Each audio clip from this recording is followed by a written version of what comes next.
तो हमने जो है अब तक बायोटेक्नोलॉजी के चैप्टर्स के अंदर 2 चैप्टर थे बायोटेक्नोलॉजी के, और बायोटेक्नोलॉजी के दोनों चैप्टर में पहला चैप्टर हमने खत्म कर दिया है। और पहले चैप्टर के अंदर हमने ये देखा कि हम किस तरीके से एक जीन ऑफ इंटरेस्ट को किसी दूसरे ऑर्गेनिज्म की बॉडी में इंट्रोड्यूस करते हैं, यानी ओवरऑल किसी फॉरेन जीन को किसी डिजायर्ड होस्ट या ऑर्गेनिज्म के अंदर ट्रांसफर कैसे किया जाता है, या मैं बोलूं सिंपली जेनेटिक इंजीनियरिंग की जो पूरी टेक्निक है वो आपने सीखा है। अब इस चैप्टर के अंदर, जैसा कि चैप्टर का नाम है बायोटेक्नोलॉजी एंड इट्स एप्लीकेशन, यानी आपने जो प्रोसेस पढ़ी है पिछले चैप्टर में, उन प्रोसेस का यूज करके हम बायोटेक्नोलॉजी में क्या क्या बना सकते हैं और क्या क्या प्रोडक्ट ऑब्टेन कर सकते हैं, ये अलग अलग जगहों पर हम देखेंगे विद सम एग्जांपल्स। अगर हम बात करें, सबसे पहली बात, अगर आप एनसीईआरटी खोलोगे तो आपको पहले पेज पे बायोटेक्नोलॉजी के एप्लीकेशंस के बारे में कुछ बातें मिलेंगी।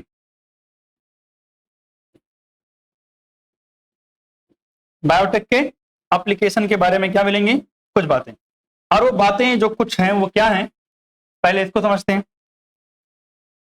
बता रखा है कि भैया बायोटेक्नोलॉजी का हम यूज कहां कहां कर सकते हैं, तो ये बातें मैंने आपको पहले थोड़ा सा बता दिया था, बट क्या चीज,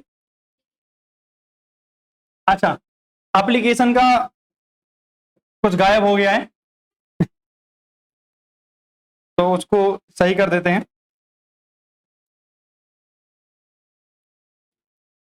APPLI,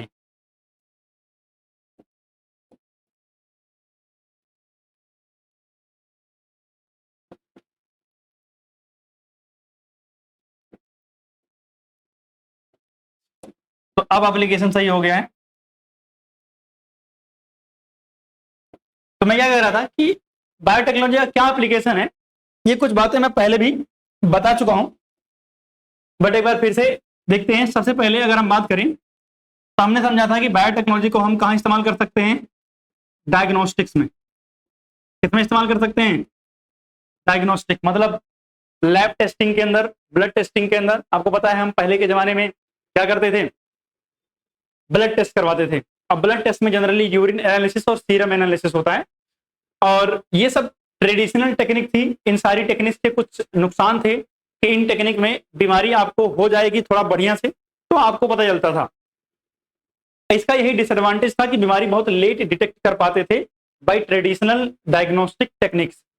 बायोटेक्नोलॉजी जब हम पढ़ेंगे तो यहां हमें पता चलेगा भैया कुछ नई नई टेक्निक्स, और जब नई नई टेक्निक्स पता चलेंगे तो इससे क्या होगा कि भैया हम डायग्नोसिस अर्ली कर पाएंगे, और अगर बीमारी मुझे जल्दी पता चल गई तो भैया ऑब्वियसली ट्रीटमेंट क्या हो जाएगा, इजी हो जाएगा, और उस पेशेंट को बचाना भी क्या हो जाएगा, आसान हो जाएगा। इसके अलावा अगर हम बात करें तो हम बायोटेक्नोलॉजी का इस्तेमाल और कहां कर सकते हैं, एग्रीकल्चर में करेंगे। कहां करेंगे, एग्रीकल्चर। और आज का जो हमारा टॉपिक रहेगा वो एग्रीकल्चर ही रहेगा। क्या रहेगा, एग्रीकल्चर। सुना ध्यान से, एग्रीकल्चर में कहां करेंगे हम, बड़ी सारी समस्याएं हैं। जैसे अगर हम बात करें, इंसानों की जो पॉपुलेशन है वो बहुत तेजी से बढ़ रही है, और इस बढ़ती हुई पॉपुलेशन के लिए जो अवेलेबल रिसोर्स हैं वो उतने हैं नहीं, या मैं बोलूं कि हमारे रिसोर्स में जो इंक्रीमेंट हो रहा है वो बहुत स्लो हो रहा है। अगर हम बात करें तो अभी आगे मैं बात भी करूंगा कि पॉपुलेशन की जो ग्रोथ है वो ज्योमेट्रिक है, मतलब 2 से 4, 4 से 8, 8 से 16 हो रहे हैं।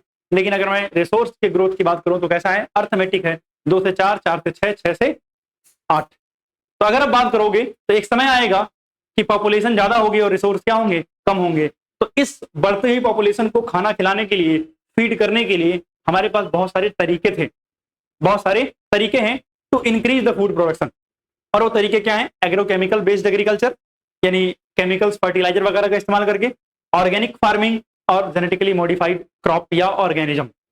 तो अगर मैं बात करूं, पहले दोनों ने बढ़ाया, यानी एग्रो के केमिकल बेस्ड एग्रीकल्चर से भी हमने फूड प्रोडक्शन बढ़ाया, ऑर्गेनिक फार्मिंग से बढ़ाया, लेकिन इन सब से उतना फूड नहीं प्रोड्यूस हो पाया, वो हम रिक्वायरमेंट अपनी पूरी नहीं कर पाए।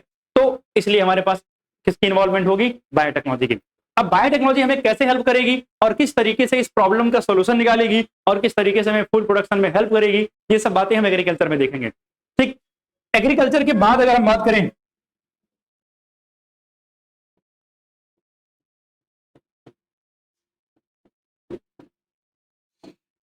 अगर हम बात करें तो एक टेक्निक है थेरापेटिक्स, मतलब सिंपल शब्दों में अगर बोलूं तो कभी कभी कुछ बीमारियां हो जाती हैं और उसका करेक्शन करना होता है, ठीक करना होता है। जैसे एक बीमारी है एडीए डेफिशिएंसी, उसमें जीन में गड़बड़ी होती है। किसमें गड़बड़ी होती है?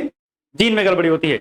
अगर जीन में कोई गड़बड़ी हो गई तो जीन को करेक्शन करने की क्या पड़ती है? नीड पड़ती है। तो वो करेक्शन कैसे करेंगे? अगर कोई बीमारी जेनेटिक्स है, बाई बर्थ है, जन्म से है, तो उन सब चीजों को कैसे ठीक कर सकते हैं, ये सब कहां बात करेंगे? हम थेरापेटिक्स के अंदर बात करेंगे, ट्रीटमेंट के अंदर बात कर लो। इसके अलावा जो है हम बात करेंगे वेस्ट ट्रीटमेंट, मतलब कचरा उचरा साफ कैसे करते हैं। हाँ, इस चैप्टर के अंदर आपको वेस्ट ट्रीटमेंट के बारे में नहीं बताया है, लेकिन बायोटेक्नोलॉजी का इस्तेमाल हम वेस्ट ट्रीटमेंट में भी कर सकते हैं और करते हैं। जैसे मैंने आपको बताया था कि एक पर्सन थे आनंद मोहन चक्रवर्ती, उन्होंने एक बैक्टीरिया बनाया था ना, सूडोमोनास फोटिडा।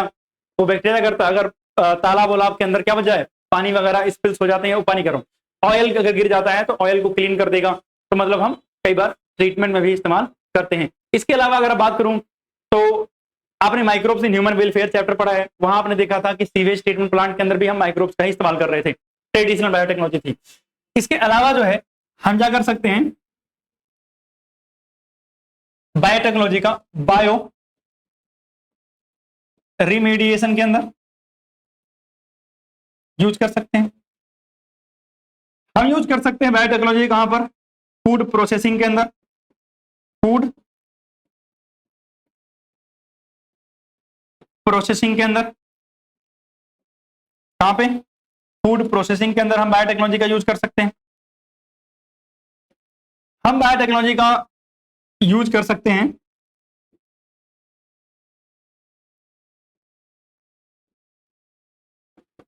मेडिकल ड्रग्स प्रोडक्शन में।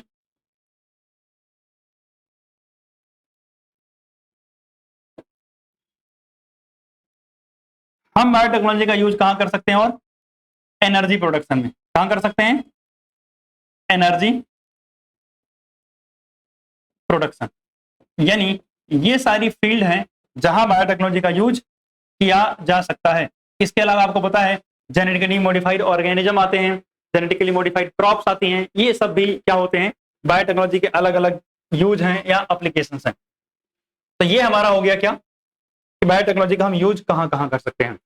और आज की क्लास का जो हमारा टारगेट है वो क्या है? बायोटेक्नोलॉजी इन एग्रीकल्चर, ठीक है ना।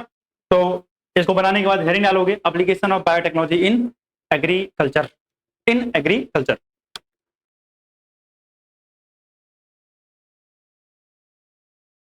हेडिंग डाल रहे हैं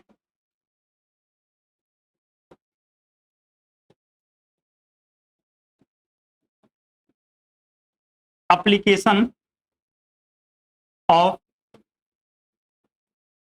बायो टेक्नोलॉजी इन एग्रीकल्चर।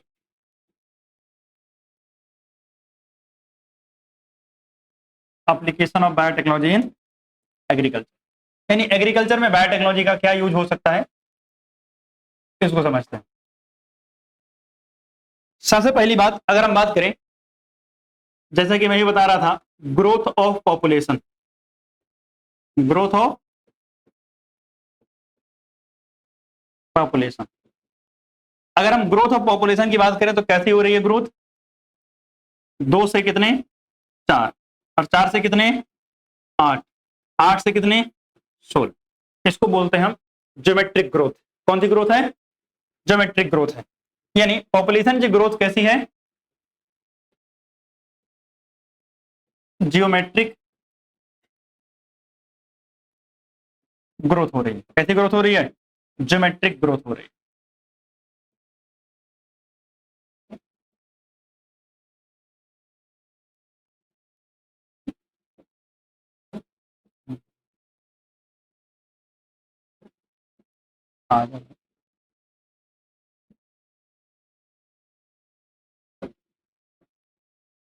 तो भाई साहब, हमारी जो पॉपुलेशन की ग्रोथ है वो कैसी ग्रोथ है? ज्योमेट्रिक ग्रोथ है। ज्योमेट्रिक ग्रोथ का मतलब क्या हुआ कि ये पॉपुलेशन लगातार क्या हो जा रही है? डबल होती जा रही है। लेकिन अगर आप फूड की ग्रोथ बात करोगे या रिसोर्स की ग्रोथ बात करोगे, रिसोर्स या फिर आप बोलो क्या, फूड ग्रोथ या प्रोडक्शन। अगर हम फूड प्रोडक्शन की बात करें तो फूड प्रोडक्शन हमारा कैसा हो रहा है, अर्थमेटिक। किस रेट से हो रहा है, अर्थमेटिक।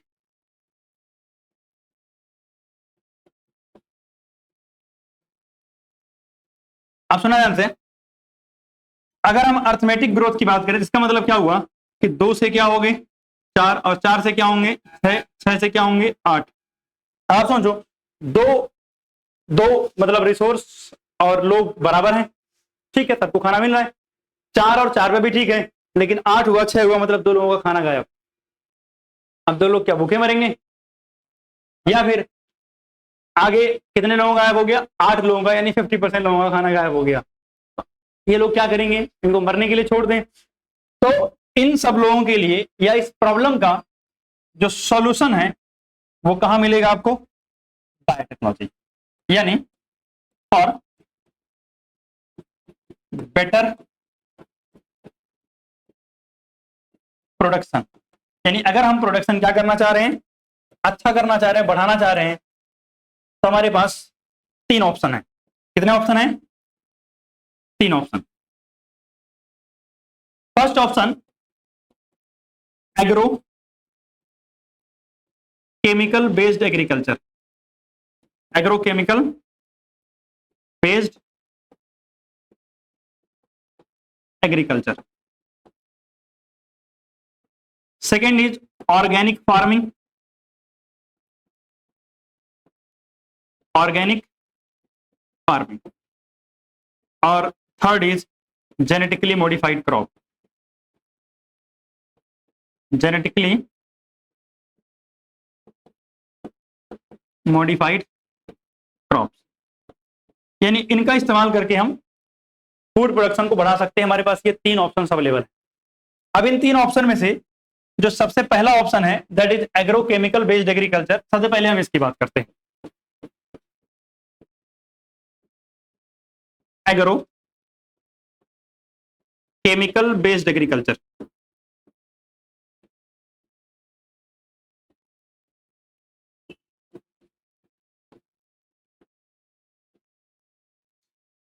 अगर मैं बात करूं बच्चे agrochemical based agriculture,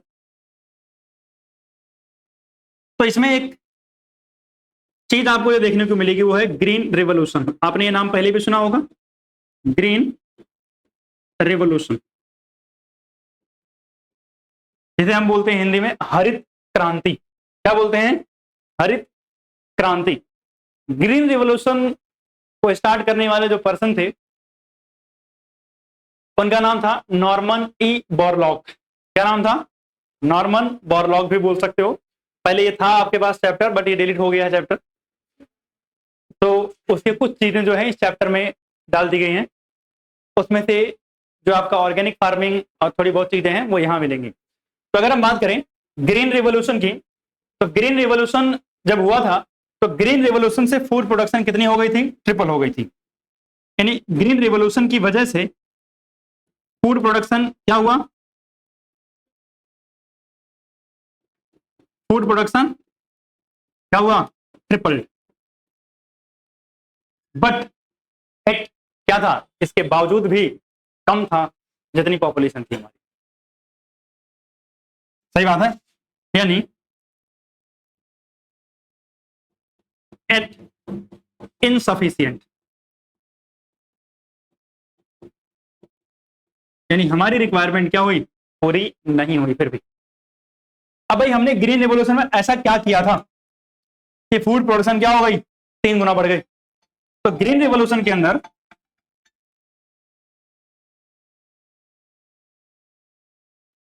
green revolution के अंदर हमने क्या किया था, better management,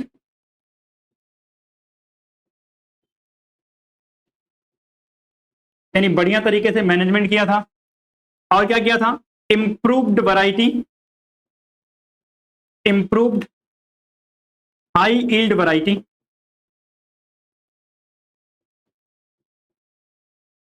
high yield variety. Seed used, मतलब हमने हाई यील्डिंग वैरायटी वाले यानी ऐसी वैरायटी इस्तेमाल की थी सीड की जिसकी प्रोडक्शन क्या हो, ज्यादा हो। अब हमने ये हाई यील्डिंग वैरायटी कैसे ऑब्टेन किया था? By artificial hybridisation. कैसे ऑब्टेन किया था? By artificial hybridisation. तो हमने हाइब्रिडाइजेशन कर करके एक बहुत बढ़िया वैरायटी बनाई जिसकी प्रोडक्शन क्या थी, ज्यादा थी। और जो बढ़िया प्रोडक्शन वाली वैरायटी थी उसी को इस्तेमाल किया था और इससे प्रोडक्शन क्या हुई थी, बड़ी थी। इसके अलावा जो है हमने किसका इस्तेमाल किया था? एग्रोकेमिकल्स का, एग्रोकेमिकल यूज। सर ये एग्रोकेमिकल क्या होते हैं भाई साहब? कुछ नहीं होते हैं, fertiliser and pesticide, and pesticide, ये सब कहां आते हैं? एग्रोकेमिकल्स के अंदर आते हैं। तो मतलब इन सब की हेल्प से हमने फूड प्रोडक्शन ट्रिपल कर दिया था। बट ये सारे कन्वेंशनल मेथड बहुत ज्यादा एक्सपेंसिव हो जाते थे, बहुत ज्यादा क्या जाते थे, एक्सपेंसिव हो जाते थे, और बहुत सारे फार्मर अफोर्ड भी नहीं कर पाते थे। और इन मेथड का इस्तेमाल करके इससे ज्यादा फूड प्रोडक्शन बढ़ाना पॉसिबल नहीं था। मतलब आप इन्हीं मेथड का इस्तेमाल करके सोच रहे हो बढ़ाते जाए तो ऐसा पॉसिबल नहीं है। ये नहीं कहीं ना कहीं जाकर के क्या कर जाएगा, सैचुरेट कर जाएगा। अब इतनी प्रोडक्शन हो गई है, अब इससे ज्यादा प्रोडक्शन क्या होगी, नहीं होगी। तो अब जब नहीं होगी तो आगे क्या होगा? तो आगे नई नई टेक्निक्स आएंगी। यानी अगली टेक्निक का जो नाम है उसका नाम क्या है? Tissue culture. हेडिंग डालोगे टिश्यू कल्चर। तो हेडिंग डालते हैं क्या चीज? Tissue culture.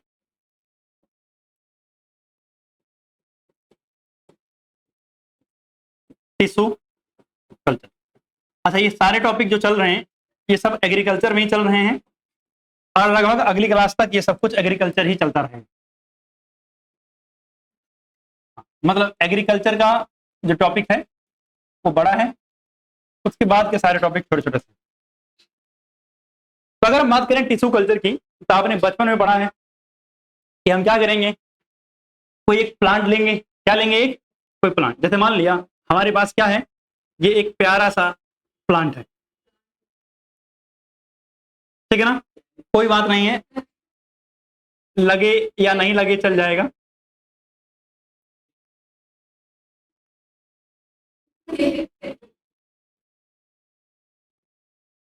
ये हमारे पास क्या है, एक प्यारा सा एक प्लांट है। बस इस प्लांट पर सिर्फ लीफ ही लीफ है और कुछ नहीं है। तो हमने क्या किया, इस प्लांट से हमने एक लीफ निकाल ली। इस प्लांट से हमने क्या की, एक लीफ निकाल ली, ठीक है ना। तो हमने इस प्लांट से एक लीफ निकाली और इस लीफ को हमने बोला एक्स प्लांट। क्या बोला? X plant. ये प्लांट का क्या है? एक्स है, ठीक है। ये क्या है? इसको हम बोलते हैं एक्स प्लांट। इस प्लांट के पार्ट में से हमें क्या करना है, थोड़ा सा हिस्सा इसे कट करके निकाल लेना है। यहां से थोड़ा सा हिस्सा क्या करेंगे, कट करके निकाल लेंगे। एंड थोड़ा सा हिस्सा कट करके निकालेंगे और कट करके निकालने के बाद हम क्या करेंगे, हम लेंगे एक कल्चर प्लेट। क्या लेंगे? Culture plate. क्या लेंगे? एक कल्चर प्लेट लेंगे, ठीक है ना। बस समझ लो एक कल्चर प्लेट है। इस कल्चर प्लेट के अंदर ये जो प्लांट हमने निकाला है इस प्लांट को वहां पर डाल देंगे और इसके बाद क्या होगा, तो यहां पर बहुत सारे न्यूट्रिएंट होंगे। क्या होगा? न्यूट्रिएंट होंगे। और इस न्यूट्रिएंट के अंदर हमने इन टिश्यूज को क्या कर दिया है, डाल दिया।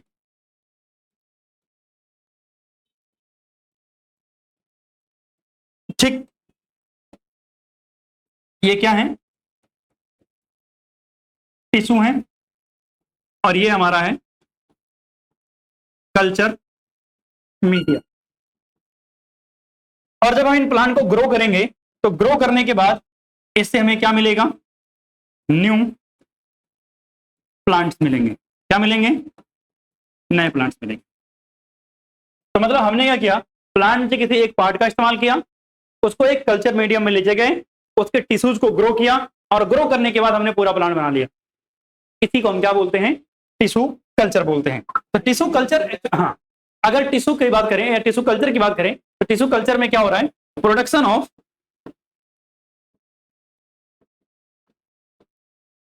Whole plant from explant, यानी एक्स प्लांट से हम पूरा का पूरा नया प्लांट बना लें, इसे हम क्या बोलते हैं? टिश्यू कल्चर बोलते हैं। क्या बोलते हैं? Tissue culture.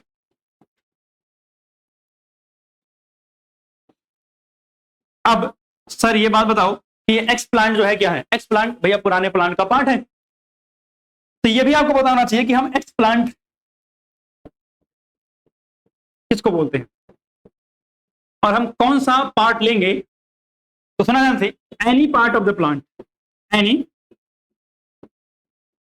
Part of the plant which is used to grow, yeah, which is used to produce a whole plant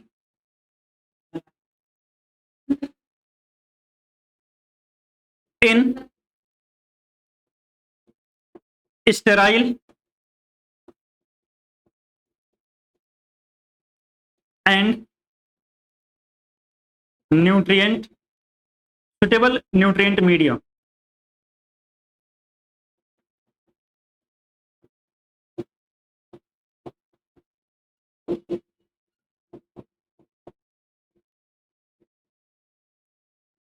मतलब कोई भी प्लांट का पार्ट जिसका इस्तेमाल हम कर रहे हैं क्या बनाने के लिए? पूरा प्लांट बनाने के लिए। कहां ग्रो करके भाई साहब? एक स्टेराइल और सुटेबल न्यूट्रिएंट मीडियम में ग्रो करके, एक स्टेराइल और सुटेबल न्यूट्रिएंट मीडियम में ग्रो करके, तो उस प्लांट पार्ट को हम क्या बोलते हैं? एक्स प्लांट बोलते हैं। क्या बोलते हैं? एक्स प्लांट बोलते हैं। अब सुना ध्यान से, इसका मतलब इस एक्स प्लांट के पास एक एबिलिटी है, क्या? To produce the entire plant. इस एबिलिटी को बोलते हैं हम totipotency. Ability of plant part to produce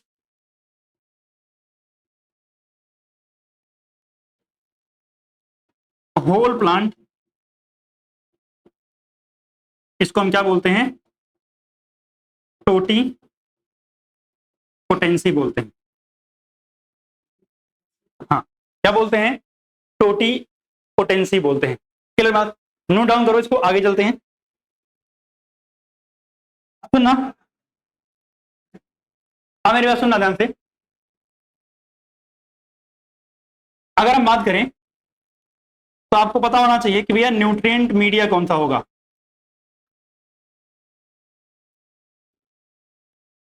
सबसे पहली बात तो कि सर स्टाइल कंडीशन का मतलब माइक्रोबियल कॉन्टामिनेशन फ्री कंडीशन चाहिए होती है।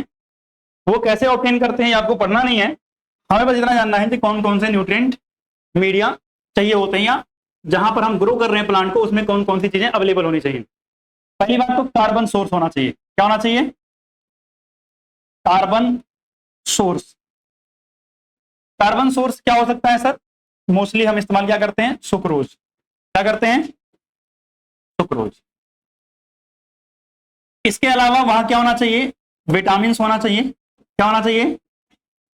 विटामिन अवेलेबल होने चाहिए। वहां क्या होने चाहिए अवेलेबल? अमीनो एसिड्स अवेलेबल होने चाहिए। और वहां क्या होना चाहिए भैया? Growth regulator. क्या होना चाहिए? Growth regulator. अच्छा बताओ, ग्रोथ रेगुलेटर किसको बोलते हैं? याद है किसी को? हार्मोन्स, प्लांट हार्मोन, जैसे आपको ऑक्सिन एंड साइटोकाइनिन, ये सब चीजें अवेलेबल होना चाहिए। कहां पर? न्यूट्रिएंट मीडिया के अंदर, ताकि आप प्लांट को क्या कर पाओ? ग्रो कर पाओ। आप सुनना, ये जो टिश्यू कल्चर है इसके एप्लीकेशन है, इसे क्या है एप्लीकेशन।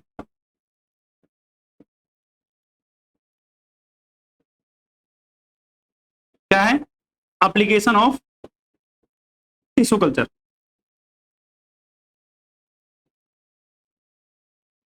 तो भाई साहब क्या है एप्लीकेशन समझना। पहली बात तो सर इसमें हम प्लांट का एक छोटा सा पार्ट इस्तेमाल कर रहे हैं और उससे हम बहुत सारा प्लांट बना पा रहे हैं। ऐसा नहीं एक दो, बहुत सारे प्लांट बनेंगे और बहुत सारे प्लांट बना करके लार्ज स्केल पे हम क्या कर सकते हैं प्रोडक्शन, यानी millions and thousands of plant बना सकते हैं एक सिंगल प्लांट के पार्ट से। तो मतलब सिंपल शब्दों में जो पहला एप्लीकेशन इसका है वो है माइक्रो प्रोपेगेशन। क्या है micro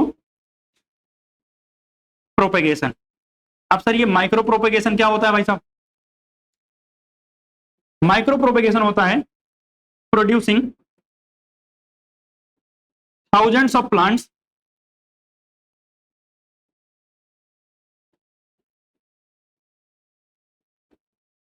via tissue culture. Tissue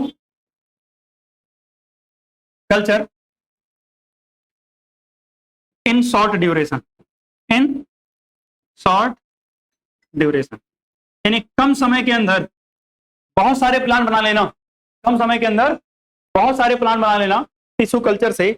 इसको हम क्या बोलते हैं माइक्रो प्रोपेगेशन बोलते हैं। क्या बोलते हैं माइक्रो प्रोपेगेशन को बोलते हैं। आई थिंक किसी को ये दिक्कत नहीं है, यानी कम समय के अंदर अगर हम बहुत सारे प्लांट बना लें तो उसको हम क्या बोलेंगे माइक्रो प्रोपेगेशन। और अगर हम बात करें तो कॉमर्शियल, अब अगर आप बिजनेस कर रहे हो तो बिजनेस के पर्पज से तो बड़ा फायदेमंद है। समय कम, प्लांट बहुत ज्यादा। जनरली अगर बात करूं तो जो डेकोरेशन वगैरह का काम करते हैं ना वो फ्लावर वगैरह इसी तरीके से बनाते हैं, जो बड़े लेवल पे डेकोरेशन वगैरह का काम करते हैं। तो अगर मैं बात करूं एनसीईआरटी की, तो एनसीईआरटी ने इसके कुछ एग्जांपल दे रखे हैं जिसका हमने माइक्रो प्रोपेगेशन किया है। और वो क्या है, एक तो हम टोमेटो का माइक्रो प्रोपेगेशन करते हैं, एक दे रखा है एनसीईआरटी ने बनाना का। किसका दे रखा है बनाना का। और एक आपका दे रखा है एप्पल। ये पहला एप्लीकेशन है। अगर मैं दूसरे एप्लीकेशन की बात करूं तो दूसरा है obtaining disease free plant. Obtaining disease free plant. सुनना मेरी बात ध्यान से। सर ये कैसे करेंगे? अब मान लिया हमारे पास जितने भी अवेलेबल प्लांट हैं, लेट्स से एक मैंगो का प्लांट है, हमें मैंगो का प्लांट लगाना था, लेकिन मुझे पता ही चला कि भैया मेरे पास जो प्लांट है जितने भी मैंगो के प्लांट उन सब में क्या हो रखी है बीमारी हो रखी है, सब बीमार हैं और सब कुछ ना कुछ देर में खत्म हो जाएंगे। तो ऐसी सिचुएशन के अंदर मैंगो के प्लांट को डिजीज फ्री बनाना या किसी डिजीज फ्री प्लांट को ग्रो करना, उसमें हेल्प कौन करेगा टिश्यू कल्चर। कैसे हेल्प करेगा? एक बात ध्यान रखनी है कि अगर हम बात करें जब भी कोई प्लांट आप देखोगे तो प्लांट के नीचे क्या होती है रूट होती है। तो रूट के ऊपर क्या होती है यहां नीचे टिप, क्या होती है नीचे टिप। इसके अलावा अगर हम बात करें तो अगर ये स्टेम है तो स्टेम के ऊपर भी क्या होगी, ये वाला एरिया क्या होगा स्टेम टिप होगा। क्या होगा स्टेम टिप। इसे हम बोलते हैं एपिकल, और ये भी कैसा होता है एपिकल। और आपको पता है यहां पर क्या होते हैं मेरिस्टेम्स। क्या होते हैं मेरिस्टेमेटिक टिश्यू भी बोल सकते हो। क्या होंगे मेरिस्टेमेटिक टिश्यू होंगे। यहां यानी नीचे वाले अपेक्स में भी क्या होंगे मेरिस्टेमेटिक टिश्यू। इसके अलावा आपको पता है मेरिस्टेमेटिक टिश्यू एपिकल भी होते हैं और एक्सिलरी भी होते हैं। एक्सिलरी जो साइड में मिले, तो जहां कहीं भी आपको मेरिस्टेमेटिक टिश्यू मिलेगा वहां पर कभी भी वायरस का इन्फेक्शन नहीं होता है या डिजीज नहीं होती है, यानी वो एरिया हमेशा क्या होता है डिजीज फ्री होता है। तो अगर मैं किसी तरीके से इतनी एरिया को कट करके रिमूव कर दूं या नीचे से टिप को कट करके रिमूव कर दूं और इसका इस्तेमाल कर लूं किसके लिए टिश्यू कल्चर के लिए, तो मुझे जो प्लांट मिलेगा उसमें बीमारी तो नहीं होगी ना, यानी डिजीज फ्री मिलेगा। तो इस तरीके से हम टिश्यू कल्चर का इस्तेमाल डिजीज फ्री प्लांट ऑब्टेन करने में क्या कर लेते हैं, करते हैं। क्लियर बात है। तो अगर हम बात करें तो सुना ध्यान से, एपिकल या फिर axillary meristems are disease free. कैसे रहते हैं, डिजीज फ्री। उसके बाद अगर हम बात करें tissue culture carried out using meristems will produce disease free plant, will produce disease free plant।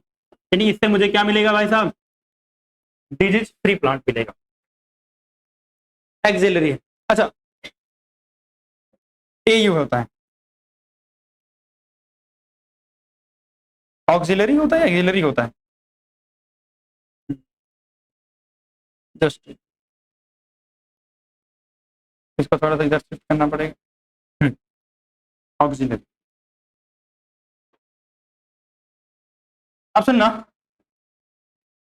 अब टिश्यू कल्चर के बाद हमारे पास जो टॉपिक आता है उसका नाम है सोमैटिक हाइब्रिडाइजेशन। सोमैटिक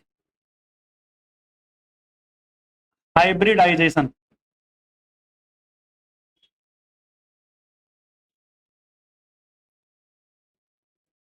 क्या मतलब हुआ, समझते हैं। हमारे पास एक प्लांट है,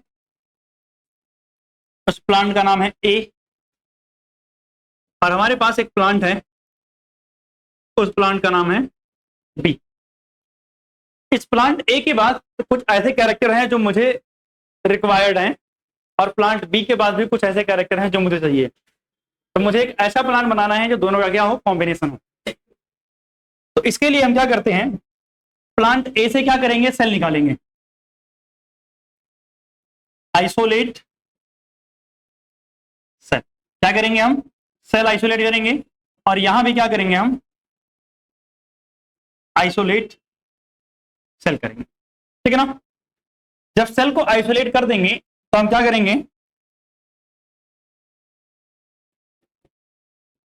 डाइजेस्ट सेल वॉल, यानी इस प्लांट की सेल वॉल को क्या कर देंगे, डाइजेस्ट, और इसकी भी सेल वॉल को हम क्या कर देंगे, डाइजेस्ट कर देंगे। तो जो हम दोनों प्लांट की सेल वॉल को डाइजेस्ट कर देंगे, तो जो बचा हुआ पार्ट होता है उसे हम बोलते हैं बच्चे प्रोटोप्लास्ट। क्या बोलते हैं, प्रोटोप्लास्ट। ऑब्वियसली ए का है तो ए लिख दिया, और ये किसका है, प्रोटोप्लास्ट बी, क्योंकि ये बी का। ठीक है ना। इसका मतलब आपको क्या पता चला कि सर प्रोटोप्लास्ट क्या है, आपने सेल को डाइजेस्ट करने के बाद उसको प्रोटोप्लास्ट बोला है। इसका मतलब प्रोटोप्लास्ट क्या है, सेल मेम्ब्रेन और उसके अंदर के सारे सेल के कंटेंट वो सब क्या है, प्रोटोप्लास्ट। यानी सेल वॉल को निकाल दो तो सेल के अंदर जो बचा हुआ रह गया उसे क्या बोलते हैं, प्रोटोप्लास्ट बोलते हैं। अब प्रोटोप्लास्ट में क्या होंगे, डिजायरेबल कैरेक्टर होंगे। कौन से कैरेक्टर होंगे, डिजायरेबल कैरेक्टर। यानी हम वो कैरेक्टर रखेंगे जो हमें चाहिए, यानी प्रोटोप्लास्ट विद डिजायरेबल कैरेक्टर, यानी ऐसा प्रोटोप्लास्ट जिसमें हमारी जरूरत के कैरेक्टर हों। ऐसे दो प्रोटोप्लास्ट को आपस में क्या कर देंगे, फ्यूज करा देंगे। और जब इनको हम फ्यूज कराएंगे यानी इनका क्या होगा, फ्यूजन। और जब फ्यूजन होगा तो क्या बनेगा, हाइब्रिड प्रोटोप्लास्ट। क्या बनेगा, हाइब्रिड प्रोटोप्लास्ट बनेगा। और ये जो हाइब्रिड प्रोटोप्लास्ट बना हुआ है, इस हाइब्रिड प्रोटोप्लास्ट को हम क्या करेंगे, ग्रो करेंगे, और ग्रो करने के बाद जो हमें नया प्लांट मिलेगा उसे क्या बोलते हैं हम, सोमैटिक हाइब्रिड। क्या बोलते हैं? Somatic hybrid. मतलब सोमैटिक हाइब्रिड किसको बोलते हैं? न्यू प्लांट फॉर्म्ड, या बोलो न्यूली फॉर्म्ड प्लांट। यहां लिख दे रहा हूं ब्रैकेट में, न्यूली फॉर्म्ड। इसको हम क्या बोलते हैं? सोमैटिक हाइब्रिड बोलते हैं। क्या बोलते हैं इसको हम? सोमैटिक हाइब्रिड बोलते हैं। और the entire process is called somatic hybridisation. यानी पूरी प्रोसेस क्या बोलते हैं? सोमैटिक हाइब्रिडाइजेशन बोलते हैं। सर हमने ऐसा कुछ किया है क्या? बिल्कुल किया है। एग्जाम्पल है, हमने क्या किया लिया? पोटैटो लिया। क्या लिया? पोटैटो लिया, ठीक है ना। और इसके साथ में क्या लिया? टोमेटो। और पोटैटो और टोमेटो का हमने क्या किया? Somatic hybridisation. क्या किया? सोमैटिक हाइब्रिडाइजेशन किया। और सोमैटिक हाइब्रिडाइजेशन करने के बाद मुझे जो नया प्लांट मिला उसको हमने क्या बोला? पोमैटो। क्या बोला हमने? पोमैटो। मतलब पोमैटो कैसे बना है? टोमेटो और पोटैटो के कॉम्बिनेशन से बना हुआ नया प्लांट है, ठीक। उसको हम क्या बोलते हैं? टोमेटो बोलते हैं। ठीक, पहले बना बताता हूं।